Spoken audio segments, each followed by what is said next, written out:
નમસ્કાર, આપ જોઈ રહ્યા છો JK ગુજરાતી. વાત કરીએ તો વિછિયામાં રેતી ભરેલો ટ્રક સળગીને ખાખ થઈ ગયો હતો. વહેલી સવારે ટ્રક સળગવાની ઘટના બની હતી. વિછિયાથી જસદણ તરફ રોડ ઉપર રેતી ભરેલો ટ્રક અચાનક સળગતો આવ્યો હતો અને બેંકની બાજુમાં ગલીમાં ઊભો રાખવામાં આવ્યો હતો. BOB બેંક સહિત આજુબાજુના દુકાનદારોને ભારે નુકસાન.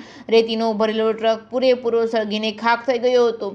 JCBની મદદથી ટ્રકમાં ભરેલી રેતી ખાલી કરવામાં આવી હતી. શોર્ટ સર્કિટના કારણે આગ લાગી હોવાનું અનુમાન. Reporting by Karshan Bamta, Atkot.